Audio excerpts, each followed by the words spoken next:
In this segment, you're going to hear from Bob Hunter again. If you recall, Bob is the Executive Vice President of Maple Leaf Sports and Entertainment up in Toronto, working out of the Air Canada Centre, one of the busiest venues in the world. In this segment, he's going to talk about the challenge of recruiting and training the large number of staff that these venues often have. For example, at the Air Canada Centre, they hire on average 3,000 employees each year, having about a 40% turnover rate each year. Each event can have up to 900 event staff working. So in this segment, Bob's going to talk about how they go about recruiting staff, what they look for, and then, very importantly, how they go about training those staff. And then finally, he's going to talk about how does he know whether this training program is working. Maple Leaf Sports and Entertainment is actually quite a large company, and related to that is the number of employees that we have. We operate 3 venues, which include the Air Canada Centre, Ricoh Coliseum, and BMO Field. So we have over 3,000 part-time employees on our roster. To run this company as well, we have over 750 full-time employees. And so getting that whole service culture, that whole message about our vision and values out is a very, very challenging thing. Most nights at the ACC, we host a hockey game, we would have over 900 employees working of those 3,000. So it's a very, very large workforce. They're working 4 to 5 hours for that event. But because we have 2 teams and we have a lot of concerts, they actually work a lot of hours. So if you're a senior citizen or you're a student, you could probably work in a full-time job if you wanted to between the months of September and April. And we encourage that. We want staff to work a lot because we think that's important as it relates to the execution of that service level that our customers have long since come to expect. As we go out to the market to look for that workforce from both a full-time standpoint and an event personnel standpoint, there are 2 sort of significantly different processes. As a full-time employee, potential full-time employee, we post on all the websites that most people would expect us to. But if you can appreciate, as a company in general, we receive over 14,000 resumes a year of people just wanting to join the company as a full-time employee. A recent posting that we had for an event coordinator generated over 1,000 resumes for that position. And that went from very senior people to very, very junior people. But it shows the interest. So how do you weed through all that to get to the candidate that you want? And let's call it experience, let's call it enthusiasm, energy, et cetera, et cetera. But if we interviewed 20 people for that event coordinator's position, I think our key criteria would be attitude. We believe as a company that you hire for attitude and you train for skills.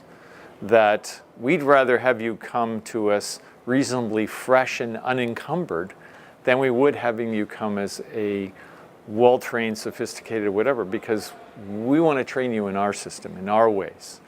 And that doesn't say that experience doesn't count, but it's not the most important thing. As it relates to those 3,000 employees, and again, turnover in our business is unfortunately high, given the part-time nature of the positions, is again, we do big job fairs twice a year, both to replenish our stock, as I can call it, and those job fairs, again, are really looking for people with what we think have the right service attitude. So you may not have the skills, we'll train you in the skills, but we want to make sure that you are adaptable to our culture and what our expectation level is as it relates to the execution of that fan service. As it relates to our full-time workforce, people don't transition or turn over nearly as much. We would have a 3% turnover of those 750 people. And that's either initiated by us, they've gotten a better job. We're well known as a company that spends a lot of time and effort and resources training you. So generally, a lot of our employees get picked off. And so that's disappointing, but that's an opportunity for them. Average tenure, I would say, is 7 to 8 years. And that goes from employees that we've had here for 20 years who started as interns to people that come into the business and realize, you know what? I really, really like the business. I really like the excitement. I love the energy and the enthusiasm. But you know what? I don't want to work Monday I don't want to work Monday to Sunday, 70 hours a week. And when we get into the season, that's what it's like. So you've got to really have a passion for the business, or you want to go into a discipline within our company that maybe is not focused just naturally on the events, but more so the business side. So I would say the business side people last longer than the event side people. And that's not negative, that's just the reality of people's work-life balance. You know, when you've been recruited actually to come on as an event person with us, and you've passed all the attitude tests that we put you through, we are really focused on ensuring that before you get in that front line, before you're face-to-face with one of our very, very valued customers, that you've got the skills and the confidence level that you know what you have to do and how you go about it. So in general, 12 hours of training is required, mandatory, both online and live, before you actually get to the front line. And you will do at least one shift in a spotter role where you will stand behind a trained employee or supervisor and experience that interaction, so that the next shift, when you're on your own, you have that confidence level that you know what you're doing.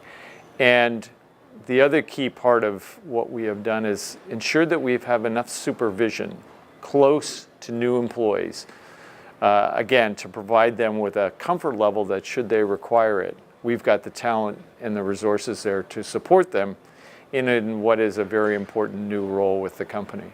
So minimum 12 hours, on-the-job training, and then clearly on-the-job reinforcement of what you're doing right, what you're doing wrong, on a regular, if not 2 to 3 times a year basis. The measurement criteria we would use for measurement of success and/or failure would be turnover rates. It would be the research that we do that measures that. It would be employee engagement, which we do every second year with our part-time employees to ensure that they're buying into what we're doing. And it's really just a matter of visually inspecting that attitude and that service level on an ongoing and regular basis. And we retrain every September, minimum of 4 hours. There's service level training involved in that. There's obviously sensitivity training that's involved with that. And be it a refresher on security, safety, policing, what is kind of the hot topic at that time. We want to make sure that, again, they have the confidence level when they're out there standing in front of the fans, that they can provide quick support and confident support to any issue that might arise. You know, one of the key parts of our training program obviously deals with security and safety. And as we all know, today is a very, very time of turmoil in our industry. Las Vegas most recently, Manchester recently. We had 3 concerts in a row the night after Manchester. So you can believe that our whole security team, senior management, executive management, was very, very focused on what are we doing to prepare for that. So what do we have to do? We have to immediately turn around and figure out how to prepare our staff for that, because they will be the ones on the front line that have to execute any emergency or fire safety plan or any disaster plan that may be required. So again, it's short bursts of repetition training that gives them the details, the information, the resources, and the confidence, most of all, that if an incident occurs, that they'll be ready for it.